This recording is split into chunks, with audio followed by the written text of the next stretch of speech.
Buenas noches, compañeros. Buenas noches, Lick. Buenas noches. Buenas noches, perdónense. Buenas noches, ¿se ve la presentación? Buenas noches, Sí, licenciado. mira, Sí se ve. sí se ve, licenciado. Gracias, Sí. muchas gracias.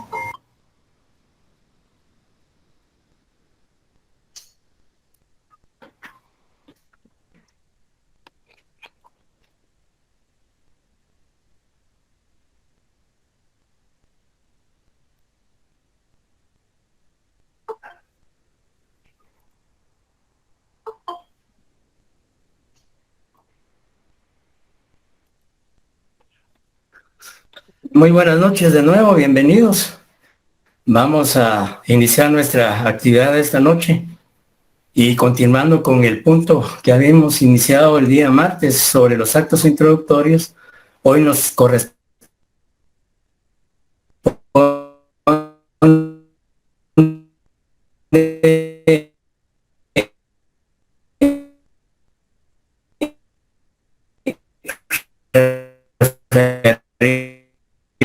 pizarra aparece ya lo que es el tema señalado.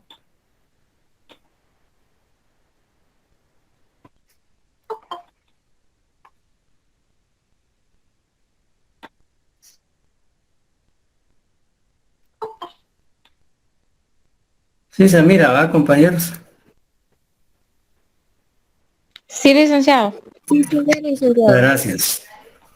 Bien, continuando entonces con el desarrollo del programa, nos corresponde, decía, la querella. Y definitivamente, al igual que la denuncia, pues constituyen un instrumento legal puesto a disposición de los sujetos procesales para que a través de ellos puedan promover la acción penal cuando han sido víctimas de la comisión de un hecho delictivo.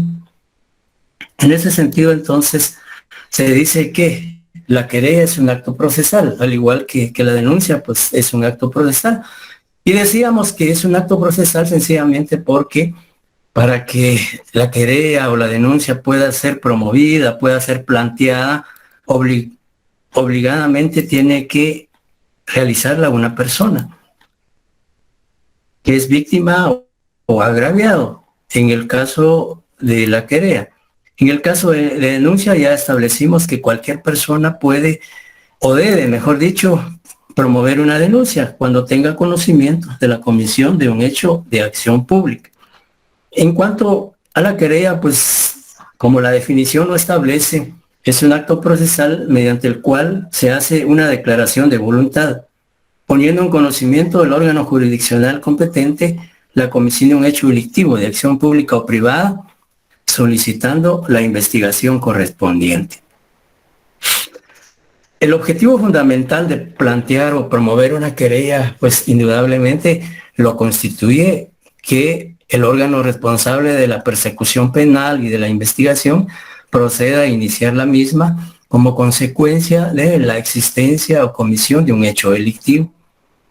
Es decir, una persona víctima o agraviada, si no desea promover denuncia, sino que prefiere plantear una querella, pues la ley le da ese derecho, la ley le otorga esa facultad para que pueda hacer uso de ella y plantear al órgano competente esa querella, poniendo también al conocimiento de esa autoridad la comisión de un hecho delictivo.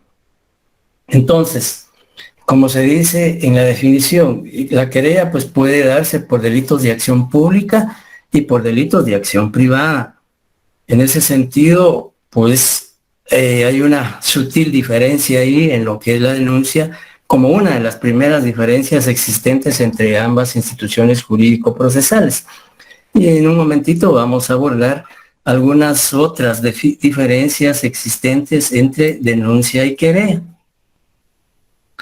Y prácticamente el Código Procesal Penal únicamente le dedica 2 artículos a lo que es prácticamente querella.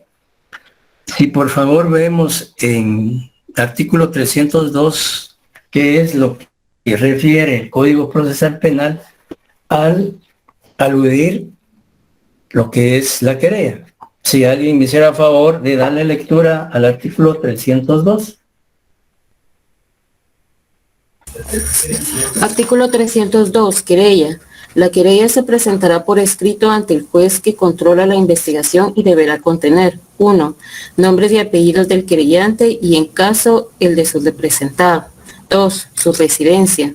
3. La cita del documento con que acredita su identidad. 4. En el caso de entes colectivos, el documento que justifique la personería.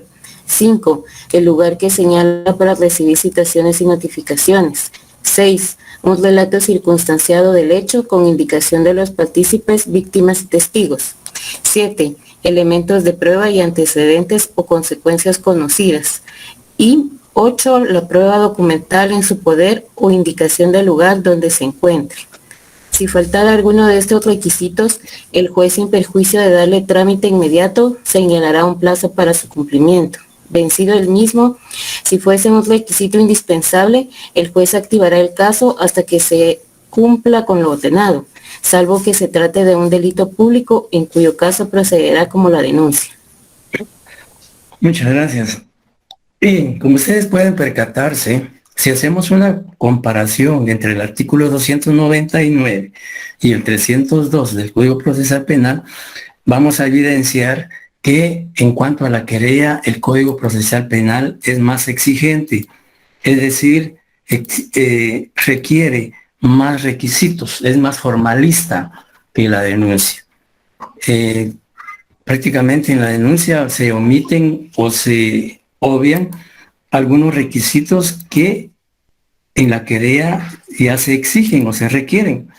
Por ejemplo, se habla de citar el documento de identificación, o sea, el documento personal de identificación, que si ustedes ven en la denuncia no se exige. Sin embargo, al momento de presentar una denuncia y hacer referencia a los datos personales, pues indudablemente se incluye el documento de identificación personal. Sin embargo, en cuanto a la querella, pues el código es expreso y taxativo al señalar que sí debe hacerse referencia al documento personal de identificación. Por otro lado, también se exige que se señale un lugar para recibir citaciones y notificaciones, lo que no ocurre en la denuncia. Sin embargo, es importante también, si uno presenta una denuncia escrita, indicar la dirección del trabajo, residencia u otro lugar donde pueda ser citado y notificado por cualquier diligencia o cualquier resolución que quiera hacerse del conocimiento del denunciante o del querellante. Entonces, la querella, reiterando, es más formalista que la denuncia, porque en este caso el legislador estimó que, siendo la querella un acto procesal más formal que la denuncia, pues incluirle otros requisitos que no se exigen en la denuncia.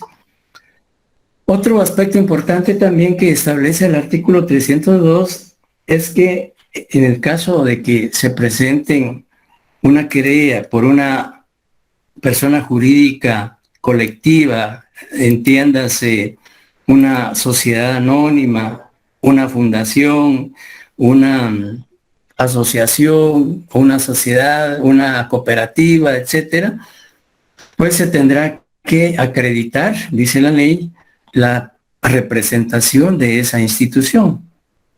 O bien, cuando se trata de digamos, de una institución del Estado, pues tendrá que acreditar. Imaginémonos que presenta un funcionario público una querella y lo hace en el ejercicio de su función representando a la institución, pues tendrá que acreditar su nombramiento, el acuerdo de su nombramiento, el acta de toma de posesión del cargo, para acreditar esa personería. Cuando la ley dice acreditar la personería, se refiere a que el compareciente o el querellante o la persona que está presentando la querella es en representación de una institución del Estado o en representación de una entidad privada, pues tendrá que acreditar su nombramiento. Por ejemplo, si una sociedad anónima es víctima de la comisión de un hecho delictivo por, digamos, un robo o una estafa o una apropiación y retención indebida, y va a presentar una querella, pues lo va a hacer a través de su representante legal, que puede ser el gerente, que puede ser el director, que puede ser un mandatario judicial, etcétera, pero este personaje tendrá, si es por ejemplo el gerente general de la sociedad, el que está presentando la querella en nombre y representación de la sociedad afectada, pues tendrá que presentar su cargo de gerente a través del testimonio de una escritura pública donde conste su nombramiento, a través de una certificación del registro mercantil de la República, donde conste que su nombramiento está debidamente registrado, etcétera. Entonces, a eso se refiere la personería. Y, digamos, si una persona presenta la querella en representación de otra, una persona jurídica individual, pues tendrá que presentar testimonio de la escritura del mandato judicial o general especial. Hay tantas clases de mandatos que creo que ustedes ya lo van a ver en derecho notarial o en derecho mercantil, en donde pues se abordan esos temas. Los representantes legales, los mandatarios, incluso ya ustedes en su curso de Derecho Civil 4 y 3, cuando vieron los contratos o bien las obligaciones, también es un tema los mandatos, mandato general, mandato especial, etcétera, etcétera.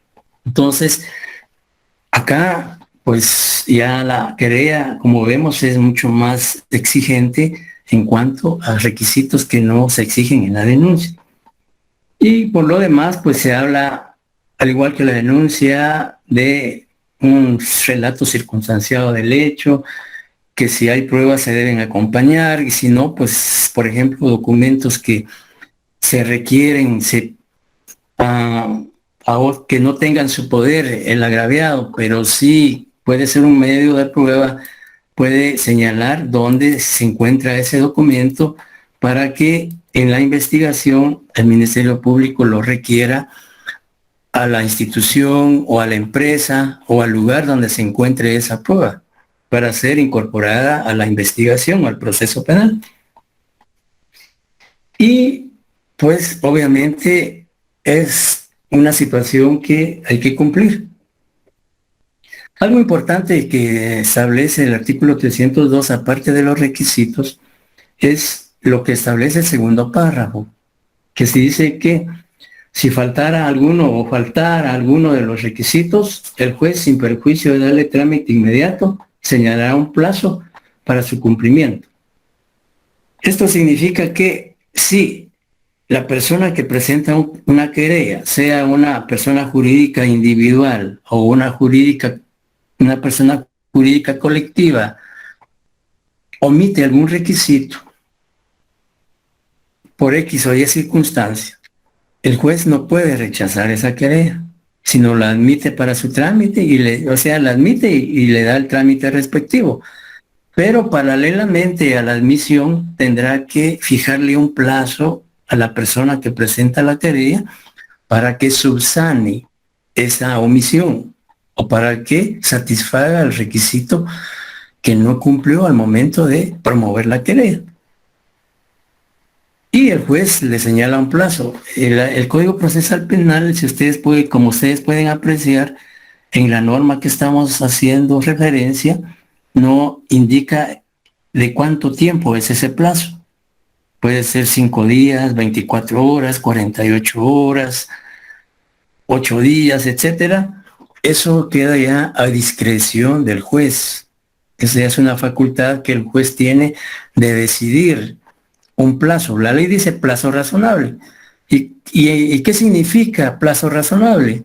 Pues sencillamente que el plazo sea prácticamente ni tan, digamos, amplio. Pensemos que le dé un mes para que subsane o 6 meses para que subsane la deficiencia, pues obviamente es un plazo muy prolongado. Entonces, plazo razonable podría ser 2 días, un día, 24, 48 horas, de tal manera que sea un plazo en el cual la persona pueda cumplir ese requisito omitido al momento de plantear la querella. Entonces ya el plazo quedará a discreción del juez. Como les decía, eso ya el juez lo decide dependiendo del requisito que haga falta. Pensemos que sea un documento que tenga que recabarse en el extranjero, pues obviamente 24 horas o 5 días posiblemente no sean suficientes, sino tendrá que ponderar el juez el plazo que le conceda al querellante dependiendo la naturaleza del requisito omitido. Pero también el Código Procesal dice que vencido el mismo, o sea, el plazo, si fuese un requisito indispensable, el juez archivará, si no fuese, ¿verdad? Vencido el mismo, si fuese un requisito indispensable, el juez archivará el caso hasta que se cumpla con lo ordenado.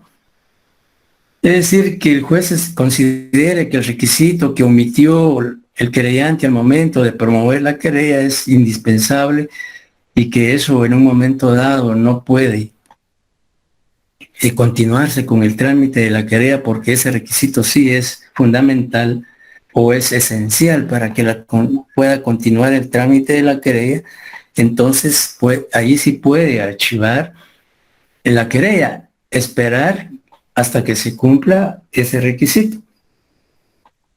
Y lo importante es que la ley habla, salvo, dice en la última parte del artículo 302, salvo que se trate de un delito público, en cuyo caso procederá como la denuncia. ¿Qué significa esto? Imaginémonos que los parientes de una persona que fue asesinada deciden no presentar una denuncia, sino que acuden a un abogado para que presente una querella por el delito de asesinato contra el imputado, aun y cuando se haya omitido un requisito fundamental por ser un delito de acción pública y dada la gravedad del mismo, la ley hace una excepción. Dice que en ese caso, si es un delito de acción pública y por su gravedad o trascendencia, pues aun y cuando haga falta un requisito indispensable, el juez no puede archivar esa querella. ¿Y qué solución le da el código a esa circunstancia? Pues la solución es que la tramita como una denuncia, es decir, la remite al Ministerio Público para que el Ministerio Público proceda a la investigación correspondiente. Entonces, a eso se refiere prácticamente el artículo 302. Ahora bien, en cuanto a la forma de presentación de la querella, el artículo 302 también es claro y preciso al señalar que única y exclusivamente se puede hacer por escrito, ¿ya? La querella solo puede ser por escrito, no puede ser verbal, como sucede con la denuncia. Y también en cuanto a la autoridad ante quien se presenta la querella, siempre el artículo 302 indica que se puede hacer ante juez de primera instancia penal, contralor de la investigación. Es decir, la querella no puede presentarse ante el Ministerio Público directamente, no puede presentarse a la Policía Nacional, sino la ley es categórica en ese sentido y señala que solo debe ser presentada juez de primera instancia penal, contralor de la investigación. Entonces, claramente hemos establecido ya la forma de presentar la querella, ante qué autoridad se presenta y cuáles son los requisitos que hay que satisfacer al momento de presentar ese acto introductorio. ¿Alguna duda o pregunta hasta el momento? Buenas noches, licenciado. Le saluda Alicia Ramírez. Sí, dígame, Ligia. Disculpe la molestia, fíjese que no es referente al tema, solo quería decirle de que yo le mandé una solicitud de revisión de examen, no sé si... Así eso, después lo hablamos, con mucho gusto. Está bien, gracias, muy amable. Al final me recuerda y con mucho gusto. Sí, yo digo que la otra, Claro usted que me sí. mandó correo, ¿no? Sí, no, al suyo directo, no, sino a coordinación. Sí, a coordinación me mandó, son 3 personas las que pidieron revisión. Pero Está bien, gracias. si es posible, mandarme correo para que yo a través de su correo le mande, digamos, las imágenes de su examen para que ustedes lo puedan ver. Sí, claro que sí. Fíjese que yo no tengo correo electrónico suyo, solo de la coordinación. Bueno, entonces, si lo puede anotar, por favor. Ahorita lo anoto. Perdonen, compañeros. Sí, dígame. Es Belzar, con B, con V, Belzar y Z, Belzar, Ajá. J-A, @gmail.com. Belzar J.A. Belzar, J-A, @gmail.com. Aprovechando entonces a las demás compañeras que con usted son 3 personas, si me mandaran su correo, si es que no lo mandaron, para que yo la otra semana les mande a su correo las imágenes, si se pueden, de sus exámenes, para que ustedes lo vean y vean dónde están las deficiencias de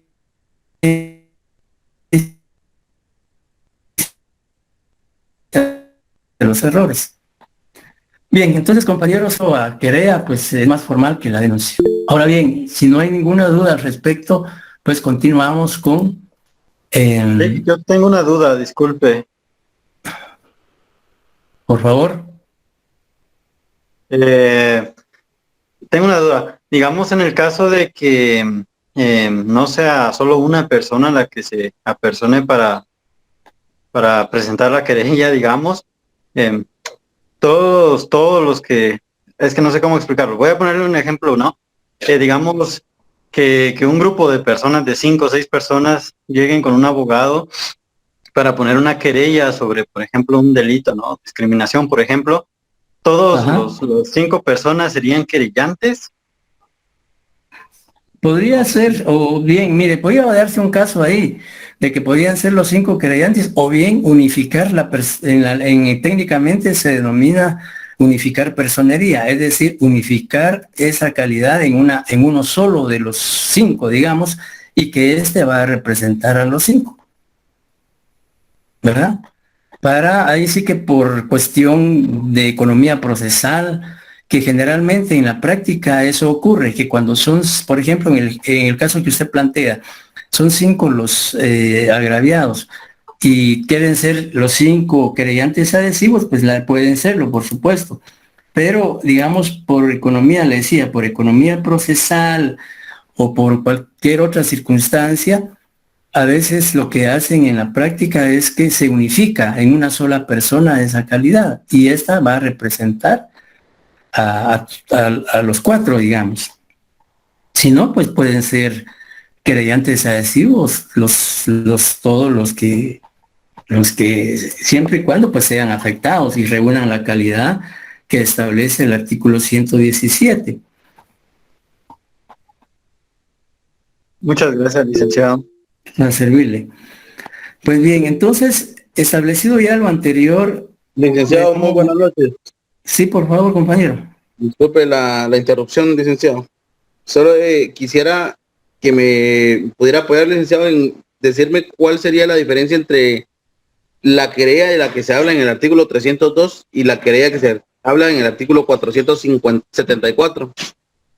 La diferencia esencial básica es que una es la 302 se refiere a delitos de acción pública y la del 467 a delitos de acción privada. 1. 2, que la querella regulada en el artículo 302 se tramita a través del procedimiento común ante un juez de primera instancia. La querella por acción privada se tramita ante un tribunal de sentencia por un procedimiento específico. Muy amable, licenciado, gracias. Bien, entonces, Veamos ahora las características de la querella, antes de ver diferencias entre, digamos, lo que es la denuncia y la querella. ¿Qué características encontramos de la querella? Primero, es un acto procesal, por medio del cual se inicia el proceso penal, al igual que la denuncia. Es una declaración de voluntad que pone en conocimiento la comisión de un hecho delictivo. Y aquí ¿por qué es una declaración de voluntad? Porque a diferencia de la denuncia, la querella es facultativa. Es decir, si usted como víctima o agraviado, si desea, la promueve, si no, no la inicia, no la plantea. A diferencia de la denuncia, que sí, al tener conocimiento de la comisión de un hecho delictivo de acción pública, existe la obligación de poner en conocimiento de la autoridad ese hecho. Y luego dice, se presenta ante el juez. Se proponen pruebas que fundamenten la pretensión del querellante. Al igual que la denuncia, pues también se exige un apartado de pruebas igual que la querella.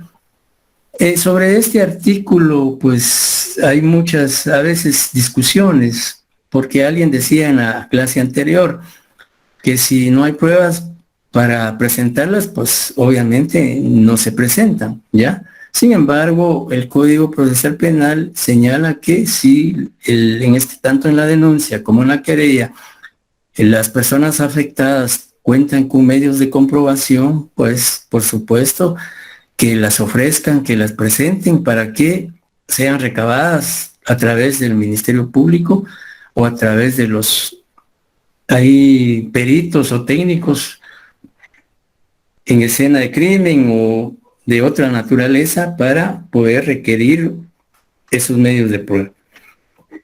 Y también se dice que en la querella se solicita sentencia de condena contra el sindicado, lo que no ocurre con la denuncia. Entonces, básicamente, esas son las características de la querella. ¿Y qué clases de querella hay? Ya el compañero hacía la pregunta y nos adelantamos al respecto. En primer lugar, tenemos la querella pública o la querella para delitos de acción pública, que está regulada en el artículo 302 del Código Procesal Penal. Y la querella por delitos de acción privada, normada en el artículo 302, que habla de la querella en general, y 474 al 483 del Código Procesal Penal. Y ya reitero las distinciones que existen entre ambas. Decía que la querella regulada en el artículo 302 se refiere a delitos de acción pública. Y la querella por delitos de acción privada regulada en el artículo 474 al 483, se refiere a delitos de acción privada. En la querella por delitos de acción pública, su presentación o promoción o planteamiento, si ustedes quieren, es ante un juez contralor de la investigación, un juez, digamos, contralor de garantías, en tanto que la querella por delito de acción privada se presenta ante un tribunal de sentencia.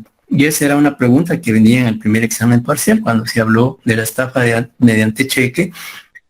Y, digamos, tiene un procedimiento especial. Ya tiene un procedimiento especial. Entonces, esas básicamente son las diferencias entre la querella por delitos de acción pública y la querella por delitos de acción privada. Ahora bien, ¿qué diferencia, digamos, qué efectos tiene la querella? En primer lugar, señalamos que vincula al querellante al proceso penal y le da la calidad de parte, lo que no ocurre en la denuncia. En la denuncia basta que la persona promueva la misma y puede desligarse de ese proceso penal. Mientras que la querella, pues el querellante o la persona que presenta la querella, pensemos el representante legal o el mandatario de la persona afectada, pues queda vinculada al proceso y se le da la calidad de parte. Es decir, al darle la calidad de parte, tiene intervención en todo el proceso. y sobre todo, con mayor razón, si requiere o solicita en su momento ser querellante adhesivo. ¿Ya? Entonces, esa es otra circunstancia específica en relación a la querella. No sé si tengan alguna duda hasta el momento. Licenciado, disculpe, buenas noches. Buenas noches. ¿Cómo sé cuándo debo de poner una denuncia o una querella en el sentido público? Como vimos, en el Ministerio Público no se presentan las querellas. No, me refiero a una querella pública. Igual, tanto la querella pública como la querella privada no se presenta al Ministerio Público. La querella pública se presenta ante un juez de primera instancia penal. La querella por delitos de acción privada se presenta ante un tribunal de sentencia, que hoy creo que es el 12º de sentencia penal, que la Corte Suprema creó ese tribunal específicamente para diligenciar querellas por delitos de acción privada. Digamos, sobre esto, digamos, algunos cuestionan mucho, es tanto el artículo 302 como el 470, bueno, el 474 no, porque es delito de acción privada, pero más que todo el 302, porque dicen que el hecho de presentar, digamos, cuestionan por qué es que no se debe presentar una querella ante el Ministerio Público. Porque eso facilitaría muchas situaciones. Por ejemplo, se ahorraría tiempo, porque se presenta directamente al Ministerio Público. En cambio, como está regulado, se presenta ante el juez y en lo que el juez lo analiza, en lo que el juez le da trámite y posteriormente lo remite al Ministerio Público para que inicie la investigación, pues muchos cuestionan de que ahí se pierde mucho tiempo. Entonces, decían que por qué el legislador no contempló o reguló que la querella también pudiese presentarse ante el Ministerio Público para que de inmediato se procediera a la investigación.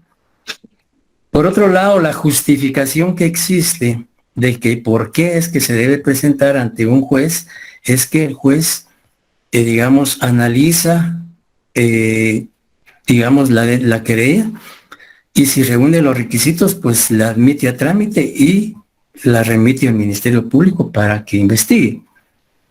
Por un lado. Y por otro lado, que, digamos, siendo la querella más formalista que la denuncia, pues requiere pues de un análisis más profundo o un análisis más exhaustivo y que el juez en un momento dado sería como, digamos, como juzgador o como autoridad judicial, sería pues el único competente para decidir si le da o no trámite a una querella. Entonces, pero como está planteado así, pues así está. Diga, Elmer. El licenciado, mire, yo retomando la pregunta de la compañera, yo creo que ella quería saber cuándo se presenta una denuncia y cuándo se presenta una querella. Bueno, eso es decisión de la víctima. O sea, si usted me dice cuándo se refiere a tiempo, pues en cuanto lo decida el agraviado. O cuando, digamos, la persona decide si lo hace por denuncia o por querella, esa ya es una decisión personal. Y es una facultad que tiene la víctima o agraviado de decidir si opta por la denuncia o por la querella. O sea que yo como agraviado puedo... Usted decide. Si presenta denuncia o presenta querella. Como querella, de una vez paso a ser parte del proceso y como denuncia... Solo denunciante. Ya lo entendí, licenciado. Gracias. Para servirle. Gracias, licenciado. Gracias, Elmer. De nada. Bien. ¿Dudas o preguntas? Si no, pues seguimos adelante. Bien. Ya habiendo expuesto ya en su mayor parte aspectos relevantes tanto de la denuncia como de la querella, por favor quiero que me digan algunas diferencias que ustedes estimen existe entre denuncia y querella?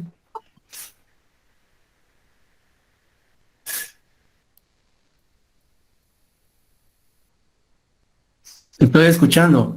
Que la denuncia puede ser, buenas noches, licenciado, Buenas noches. que la denuncia puede ser verbal y escrita, a diferencia de la querella únicamente por escrito. Muy bien. Primera diferencia, la forma. Que la denuncia Correcto, Como decía la compañera, la primera diferencia que podemos determinar es que la querella solo es escrita. La denuncia puede ser verbal o escrita. Muy bien. Otra. licenciado, que la denuncia se presenta ante la policía, al Ministerio Público o a un tribunal. Ajá. Y querella ante un juez, ¿verdad? Que Ajá. en el caso de la querella pública sería ante el juez. ¿El juez qué? Contralor de la investigación. Controlador de la investigación, exacto. Ajá. Muy bien. En cuanto entonces la segunda diferencia es respecto a la autoridad ante que se promueve. La querella solo es ante juez contralor de la investigación, juez de primera instancia penal. Por favor, en el examen solo me ponían juez de primera instancia. Esa respuesta no vale, porque juez de primera instancia puede ser de familia, puede ser civil, puede ser laboral, etcétera, etcétera. Ya vamos a hablar del examen en su momento. Bien, entonces, y la denuncia pues se presenta ante el Ministerio Público, ante juez o tribunal y ante Policía Nacional. Bueno, ya van dos diferencias. ¿Qué más? La denuncia no lleva tanto formalismo como la querella. Ajá. La denuncia es menos formalista y en tanto que la querella es más formalista. Es decir, en la querella se exigen más requisitos que en la denuncia. O sea, es otra tercera diferencia en cuanto a su forma o requisitos. ¿Algo más? Creo que una diferencia interesante es que en la querella el querellante es parte en el proceso penal, Ajá. Mientras que en la denuncia no es parte como tal. Exacto. Muy bien, esa es otra diferencia. En que en la querella el querellante o el querellado, digamos, pasa a formar parte del proceso penal, mientras que en la denuncia no se le vincula como parte al denunciante, sino es suficiente con que él presente la denuncia y puede desatenderse o no intervenir más en el proceso penal. ¿Más otras diferencias?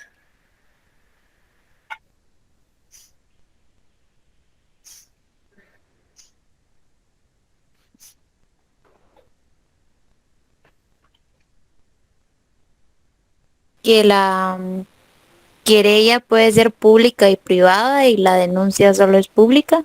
Exacto. La denuncia es, ajá. La denuncia es sencillamente solo denuncia. En cambio, querella pues puede ser por delito de acción pública o por delito de acción privada. ¿Algo más? Licenciado, perdone, ¿podría ser que en la querella el proceso es más inmediato que en la denuncia? Pues no, la querella es más, incluso es más tardada porque se presenta ante el juez y en lo que el juez la remite al Ministerio Público para que presente para que inicie la investigación, pues hay un lapso o periodo ahí que podríamos decir que de un modo pues atrasa el diligenciamiento de la misma. En cambio, la denuncia, si se presenta directamente al Ministerio Público, pues evita esa burocracia de que vaya al tribunal y después al ministerio, etcétera, etcétera. Muchas gracias, Lick. ¿Será que hay diferencia en cuanto a que la denuncia es obligatoria y la querella es facultativa? Sí, licenciado. Sí.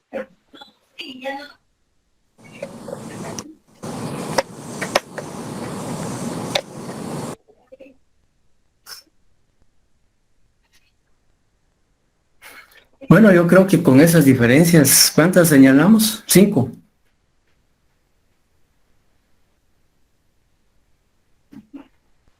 Creo que sí, licenciado, como 5. 5, licenciado. ¿No estás segura? Sí, es que no las conté. Solo puse atención. Y la última, que es la más importante, aparece ahí en la pizarra, la última diferencia, en la presentación. ¿Cuál es? Buenas noches, Lick. Se solicita la sentencia. ¿Ah? Se solicita la sentencia. ¿Asistencia en qué? Se solicita la sentencia. Ajá. Sí, sí, exacto. En la sentencia, en la querella se solicita sentencia condenatoria, en tanto que en la denuncia no. Muy bien, muy bien. Y les decía que la diferencia más importante es que denuncia se escribe con D y querella con Q. ¿Notaron, va? Sí, licenciado, comprensión de lectura. Es una broma, es una broma. Eso se me quedó mal. Por favor. Por favor, no me vayan a poner eso en el examen. Pero si te lo dijo, eso sí es fundamental. Bueno, así. Era una de comodín. Ajá. Ahora la preguntan. Está bien. ¿Por qué la respuesta más fácil, no, Lick? Ah, bien, está bien. Bueno, quedó grabado muy bien, exacto, excelente. Está bien, no hay problema. De vez en cuando es conveniente salirse de las formalidades o del protocolo, ¿no creen? Sí, Lick. Sí, Lick. Licenciado. Gracias, Lick. Me da cuenta quién está poniendo atención antes. Muy bien. Gracias. Gracias, Lick. Bueno, luego seguimos entonces con otro de los actos introductorios, que es la prevención policial. Y la prevención policial,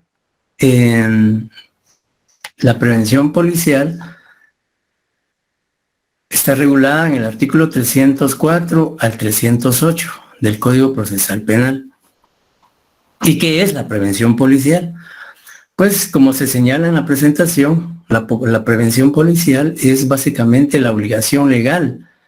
¿Por qué es obligación legal? Porque así lo plasma tanto el Código Procesal Penal a partir del artículo 304 y el artículo también 112 del Código Procesal Penal, que habla de las funciones de la policía, la ley orgánica de la policía también, que es una obligación legal, dice, que tienen los funcionarios y agentes de la Policía Nacional Civil de investigar de oficio o por denuncia la comisión de un delito de acción pública.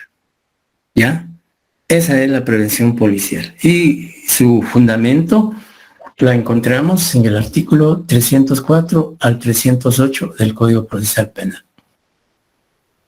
Entonces, la prevención policial es la responsabilidad, la obligación que tanto el Código Procesal Penal como la Ley Orgánica de la Policía Nacional y el artículo 112 en adelante y el 115 han delegado a la policía la investigación de hechos o de hechos tipificados como delitos de acción pública.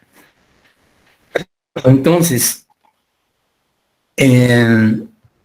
esa es fundamentalmente la prevención policial, que no debe confundirse, la prevención policial no debe confundirse con, digamos, el informe policial que hace la policía cuando detiene flagrantemente a una persona en la comisión del hecho delictivo.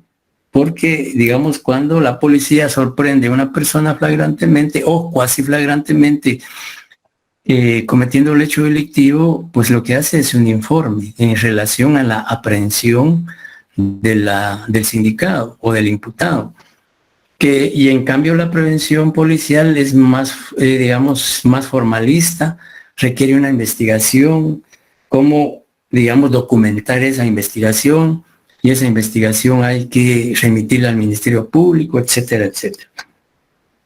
Veamos rápidamente entonces el artículo 304 del Código Procesal Penal.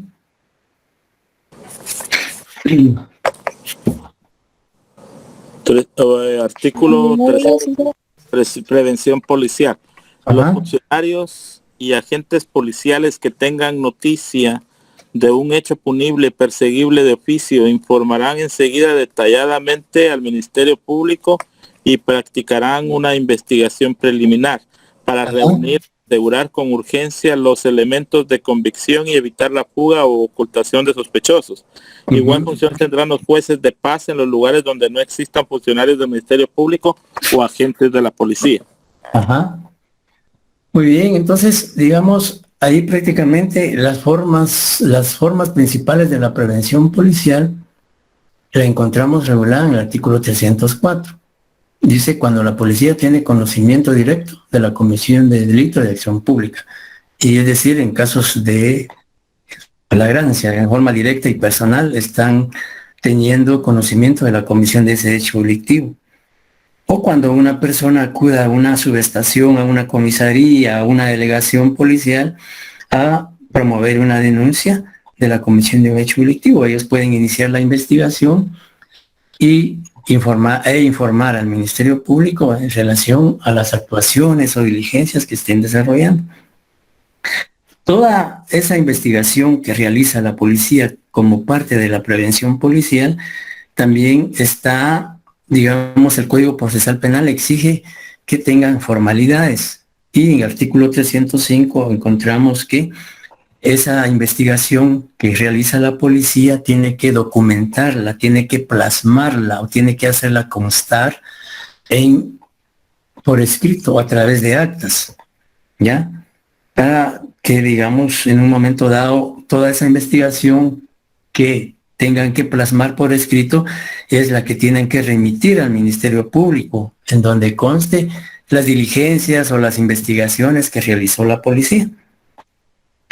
Y algo importante es lo que regula el artículo 306 del Código Procesal Penal, que habla de que la policía dice que cuando sea necesario, digamos, si la policía en su investigación considera que es necesario realizar por ejemplo, pensemos que la policía está investigando y sabe que el insindicado está escondido en una residencia, entonces la policía puede comunicarle al Ministerio Público o acudir en caso de urgencia directamente al juez solicitándole una orden de inspección y registro de esa residencia, o comúnmente como se conoce, un allanamiento, para determinar si en efecto el sindicado está en esa residencia.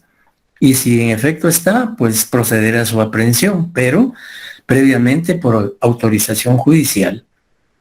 Ya, entonces, a eso se refieren los actos jurisdiccionales que establece el artículo 306, cuando dice, son aquellos cuya realización requieren autorización judicial, ¿ya?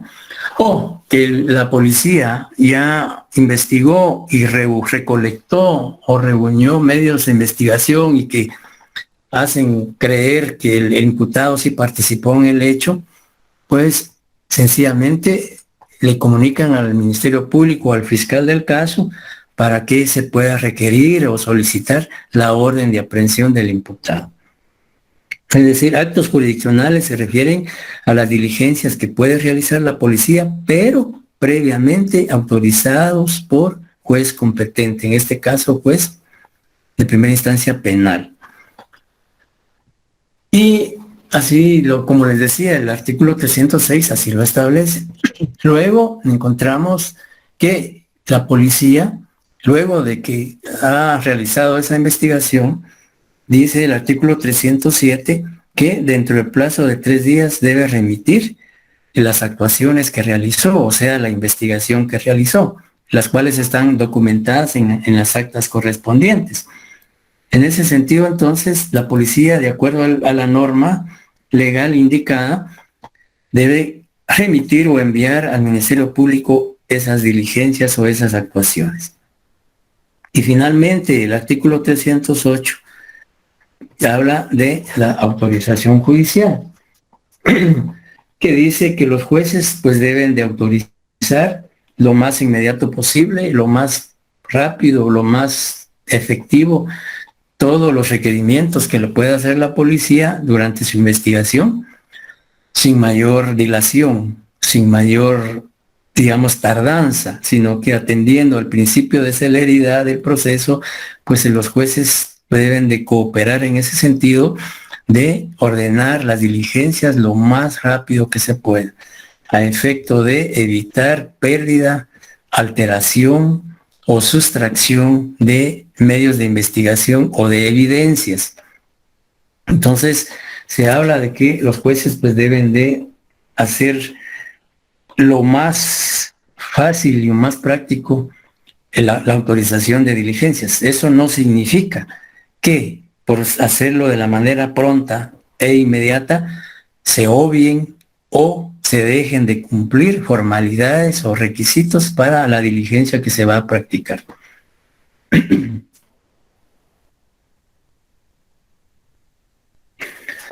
Y así entonces en esos artículos prácticamente se resume lo que es el acto introductorio de prevención policial. ¿Dudas hasta el momento para antes de continuar?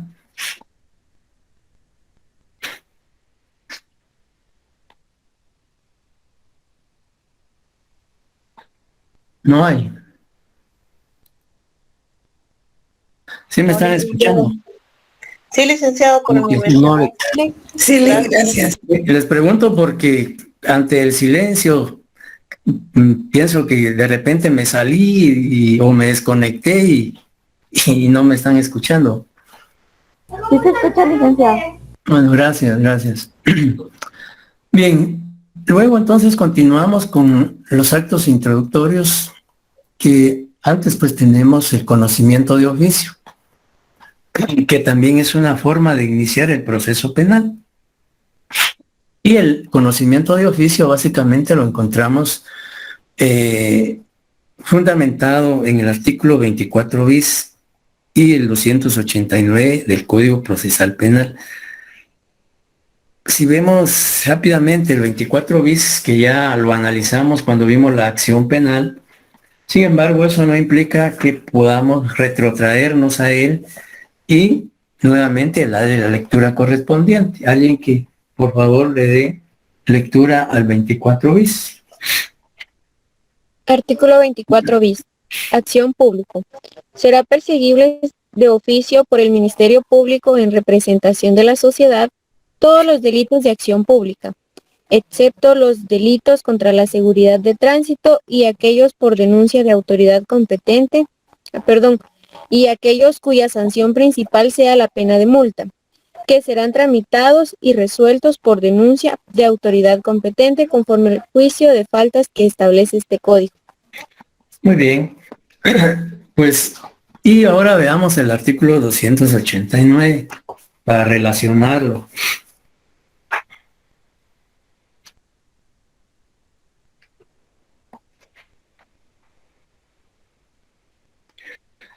Dice el artículo 289, finalidad y alcance de la persecución penal. Tan pronto el Ministerio Público tome conocimiento de un hecho punible, por denuncia o por cualquier otra vía fehaciente, debe impedir que produzca consecuencias ulteriores y promover su investigación para requerir el enjuiciamiento del imputado. El ejercicio de las facultades previstas en los 3 artículos anteriores no lo eximirá de la investigación para asegurar los elementos de prueba imprescindibles sobre el hecho punible y sus partícipes. Allí también está, si bien es cierto, el artículo 289 expresamente no dice de oficio como lo señala el artículo 24 bis, pues de la lectura del mismo se sustrae que dice tan pronto el Ministerio Público tome conocimiento de un hecho punible, ahí está eso de que es de conocimiento de oficio, en ese parrafito. Por denuncia o por cualquier medio o vía fehaciente. Allí también está el conocimiento de oficio. Es decir, que como dice la definición que aparece en la presentación, El conocimiento de oficio básicamente es la obligación legal que tiene el Ministerio Público o la Policía Nacional de iniciar investigación por iniciativa propia, cuando tenga conocimiento por cualquier medio fehaciente permitido por la ley de la existencia de un delito de acción pública.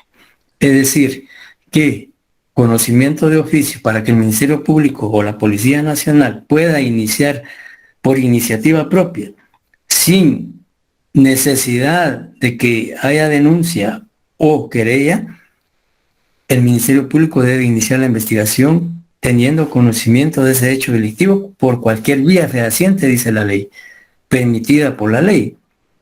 Por ejemplo, que en un medio de comunicación escrito, radial, televisivo o en las redes sociales aparezca la información de la comisión de un hecho delictivo. Por ejemplo, que el día de mañana aparezca en un medio de en los medios de comunicación, tanto radiales, escritos como televisivos, de que una persona fue secuestrada, pues eso es suficiente para que el Ministerio Público de oficio pueda iniciar la investigación. Entonces, no se requiere previamente denuncia o querella. ¿Quedó claro lo de conocimiento de oficio? Sí, licenciado, quedó claro. Lo que muchos cuestionan ahora, pero sin embargo, a través de las redes sociales, porque pues sabemos que las redes sociales muchas veces se utilizan, son importantes y juegan un papel determinante, no solo para la investigación, sino en otros aspectos. Sin embargo, pues también sobre esto se ha cuestionado mucho porque se dice que lo que se difunde, se publica en las redes sociales, pues muchas veces no son veraz, la información no es veraz, y que eso da lugar a muchas situaciones que al final resultan ser falsas alarmas, como se dice común y popularmente. Entonces, hay que ser muy prudentes, mesurados y reflexivos en tanto a la información que pueda aparecer en los medios, en este caso en las redes sociales. Sin embargo, pues como les decía, si se considera que esa información que se divulgó a través de un medio o red social, pues, y sobre todo si es un delito de acción pública, eso puede ser el fundamento del Ministerio Público o de la Policía Nacional para que pueda iniciar la investigación. Bien. Licenciado, buenas noches nuevamente. Buenas noches. Mire, y en el caso particular de la fiscal actual que Estados Unidos la ha señalado dentro de un grupo que están discriminados dentro de la corrupción, ¿eso el Ministerio Público debe de actuar de oficio? Habría que partir primero si los hechos que se denuncian son delictivos, por un lado, y si son de acción pública, uno. Dos, que obviamente la fiscal general goza de antejuicio y no podría ser investigada si no se promueve previamente el antejuicio.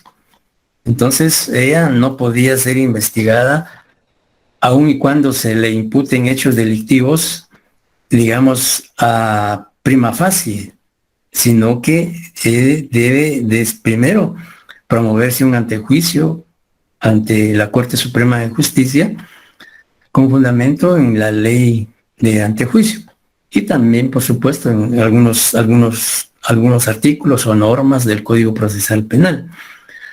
Entonces, de hecho, pues creo que ya hay algunas denuncias, digamos, o sea, la denuncia se puede presentar o querella.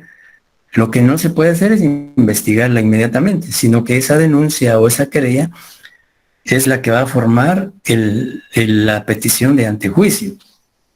Entonces, a través de una denuncia o una querella, se puede formular el antejuicio contra cualquier funcionario, pero en el ejemplo que usted plantea, pues, de hecho, pues según las los medios de comunicación se han presentado ya varias denuncias, incluso para que se proceda adelante, digamos, a iniciar el trámite de antejuicio.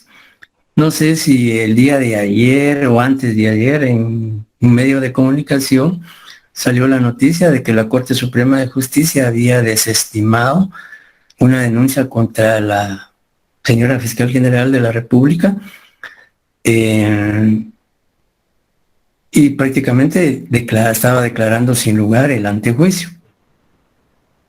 Sí, sin embargo, pues ningún funcionario o empleado público está exento de ser investigado. Todos, siempre y cuando, digamos, los hechos imputados realmente revistan características de delito, por un lado.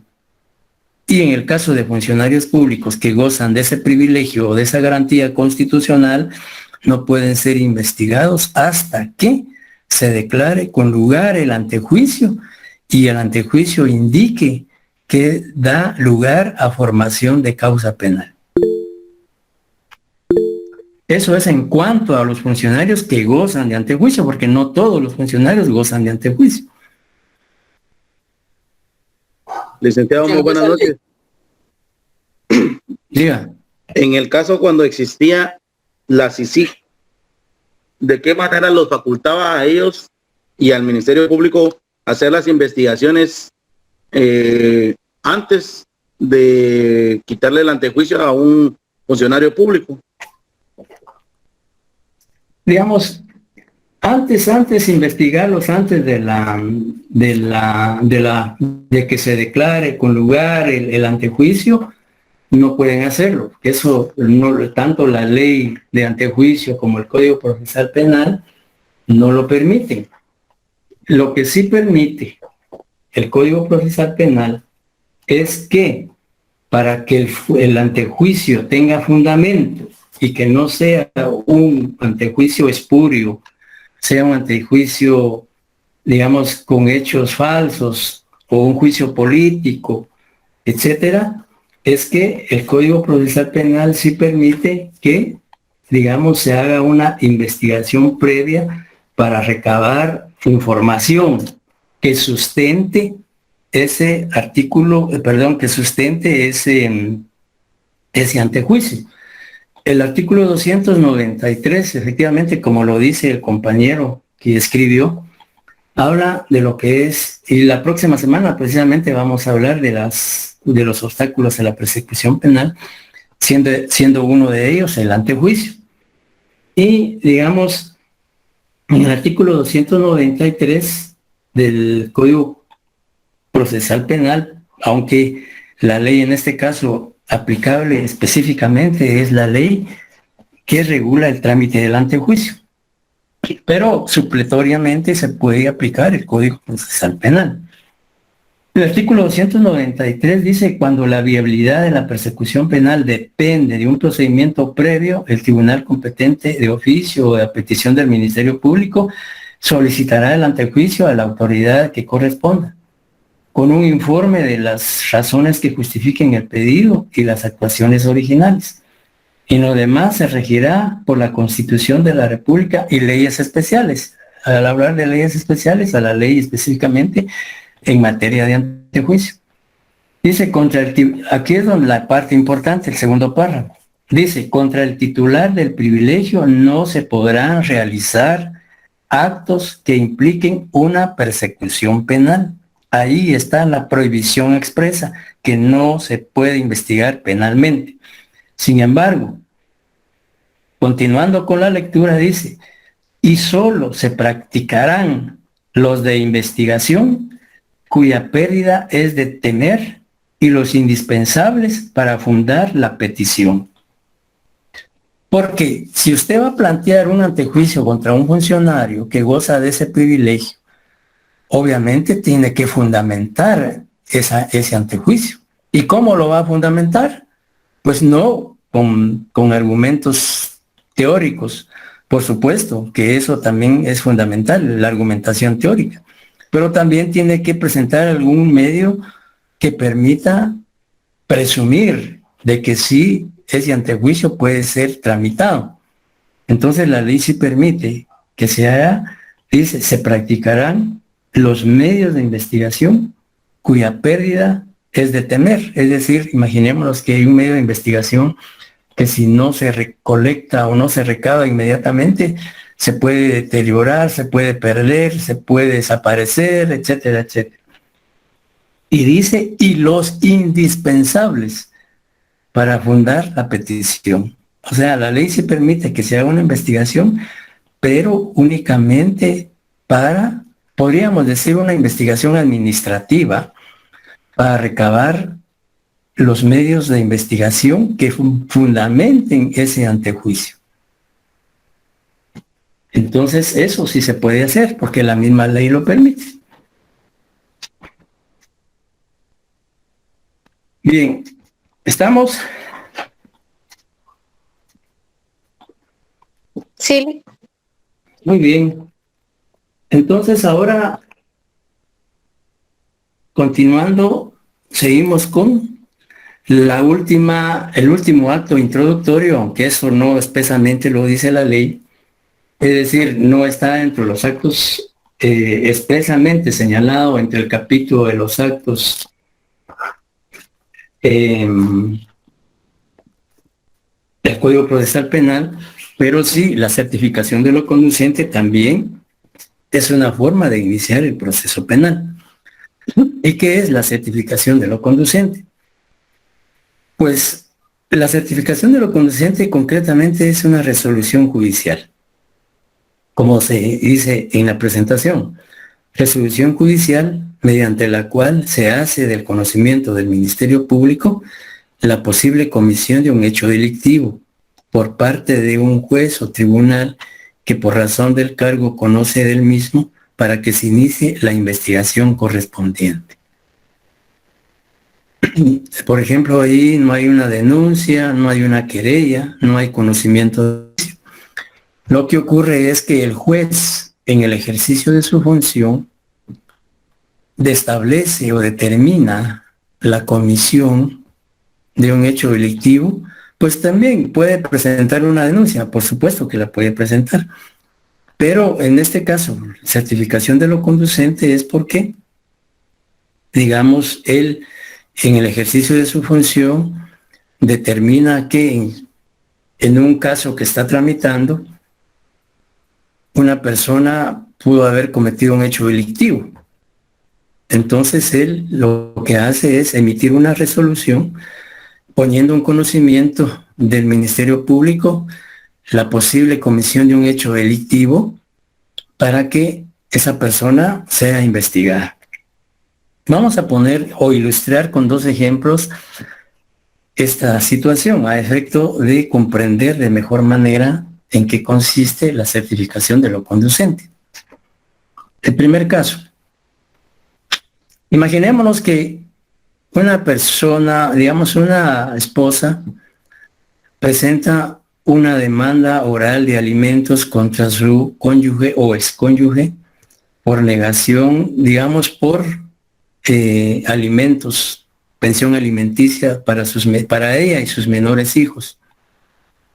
Presenta un juicio oral de alimentos ante un juzgado de familia. Y el juzgado de familia, pues, le da trámite. Imaginémonos que la demanda reúne todos los requisitos legales, el juez le da trámite, etcétera, etcétera. Y al final, el juez resuelve o decide y dicta sentencia en ese proceso y le fija al demandado. En este caso sí vamos a hablar de demandante y demandado, porque estamos ejemplificando un caso de familia civil, digamos.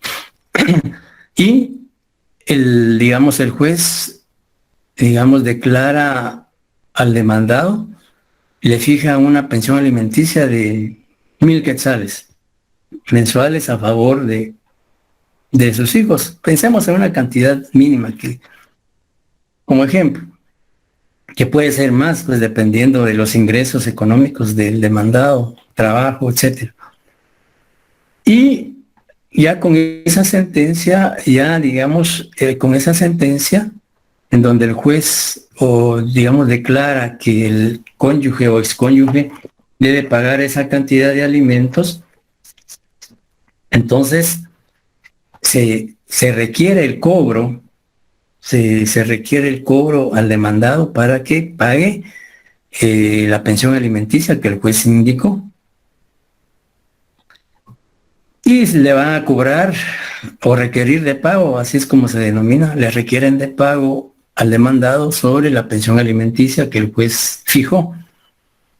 Sin embargo, el demandado no cancela, el demandado no paga las pensiones alimenticias que debe o por las cuales el juez lo condenó, digamos, al pago de pensiones alimenticias. Entonces, prácticamente, al no pagar esas pensiones alimenticias, él incurre entonces el juez de una vez dice en su resolución que en caso de incumplimiento de pago se certificará lo conducente al Ministerio Público por la posible comisión del delito de negación de asistencia económica. Ahí el juez está certificando lo conducente al Ministerio Público para que esta persona sea investigada por el delito de negación de asistencia económica. Ya, veamos el artículo 242 del Código Penal.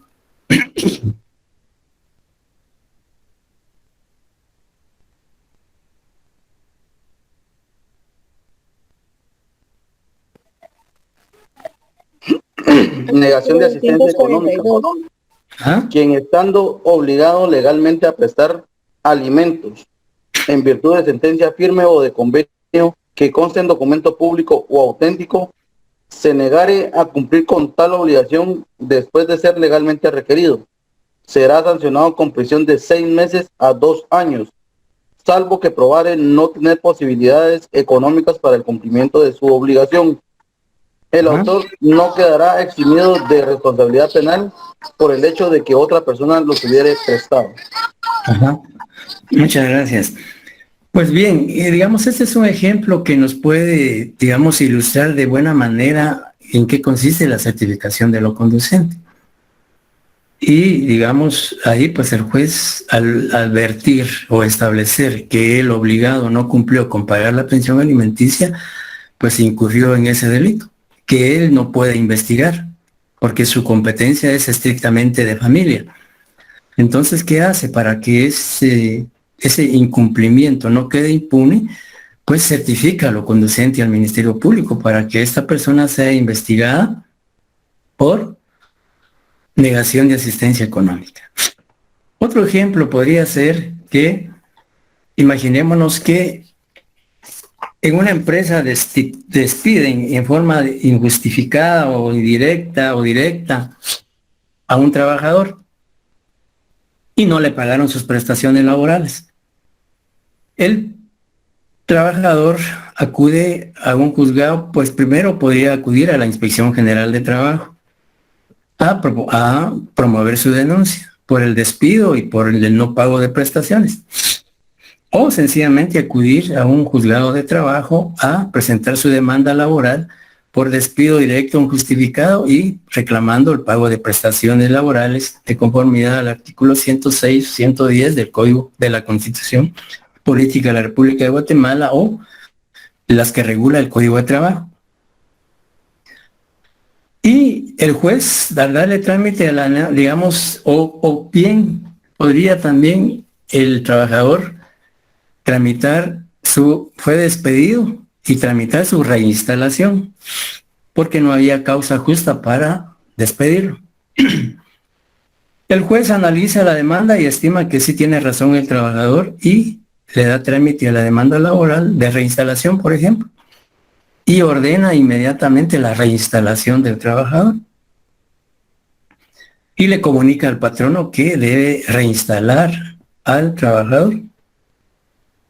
Pero el patrono no impugnó esa reinstalación porque sí la puede impugnar por no estar de acuerdo. Es decir, puede presentar un recurso de apelación.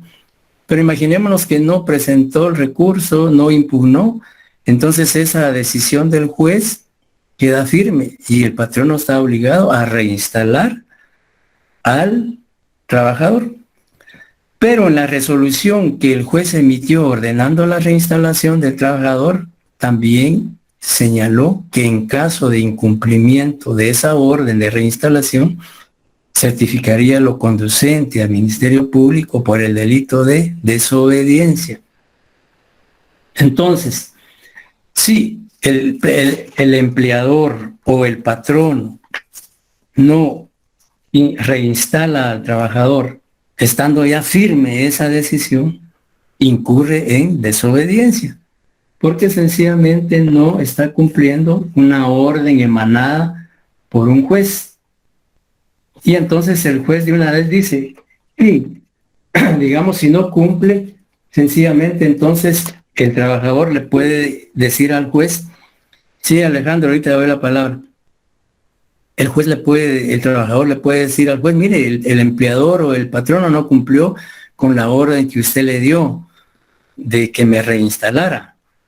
Entonces el juez ante esa situación emite la resolución y certifica lo conducente contra el patrono por el delito de desobediencia para que el Ministerio Público proceda a la investigación.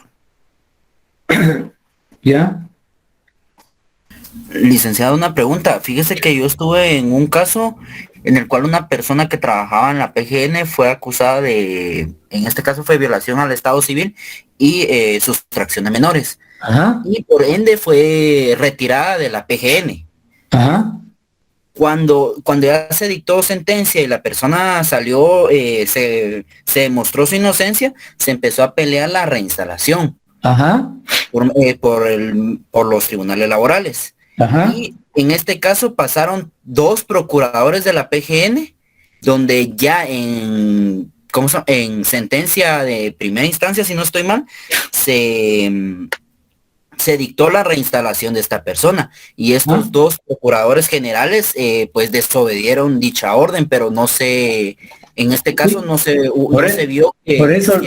Por eso yo les decía que si un juzgado laboral ordena la reinstalación, el patrono puede impugnar esa decisión, es decir, puede presentar un recurso de apelación.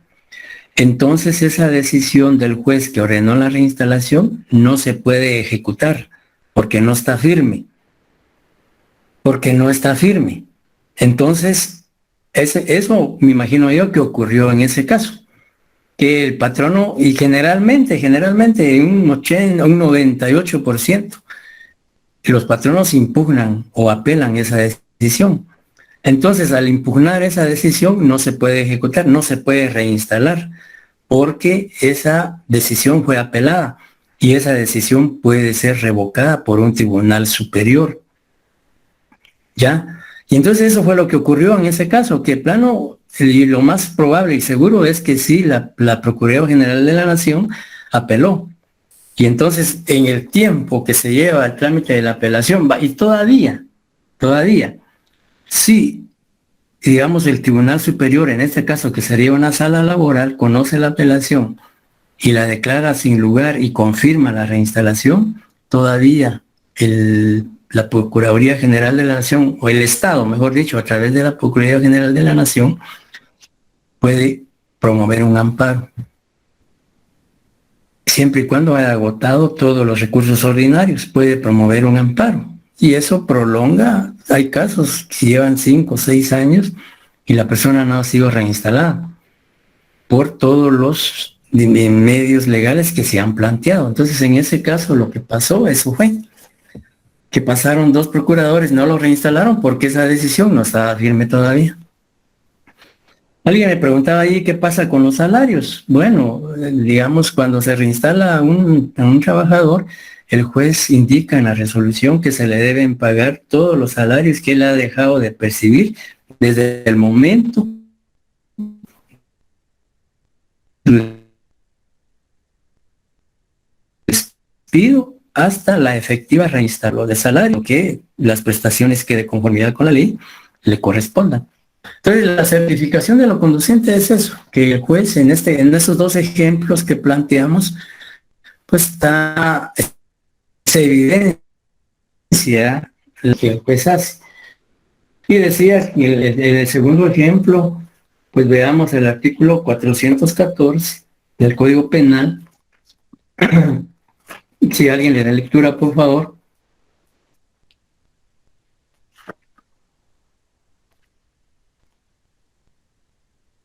Artículo 414. Desobediencia. Quien desobedeciere abiertamente una orden de un funcionario, autoridad o agente de autoridad dictada en el ejercicio legítimo de las atribuciones será sancionado con multa de 5,000 a 50,000 quetzales. Ujú. Bien, entonces ahí pues podría darse el delito de desobediencia, ¿no? Por parte del patrono por no atender la reinstalación, siempre y cuando, repito, siempre y cuando esta reinstalación, pero si se impugnó, no se puede ejecutar. Hasta que quede firme la resolución.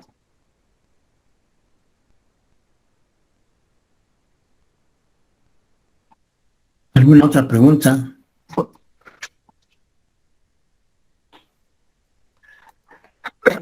Bien, compañeros, entonces si no tenemos ninguna otra pregunta, damos por concluida la clase. Con esto estamos también concluyendo el tema de actos introductorios. Para la próxima semana iniciar ya con el procedimiento común y otros temas que corresponden. Ya con estos temas prácticamente iniciamos la segunda parte del programa. Y son 8 partes. Y anticipadamente trabajar un par de sábados. Ya en su momento pues lo indicaremos. Y no hay entonces más preguntas, pues les deseo una buena noche y un buen descanso, y primero Dios nos saludamos el martes. La otra semana estaremos ya dándoles algunos otros laboratorios para que puedan practicar, porque para el segundo parcial, previendo ya el segundo parcial, creo que la otra semana estará ya publicándose, creo yo, las fechas del segundo parcial. Porque creo que esta semana o la otra concluyen las segundas retrasadas. Entonces, después de la segunda retrasada ya correspondería las evaluaciones del segundo parcial. Entonces, que tengan una buena noche, un buen descanso y primero Dios nos vemos la próxima semana.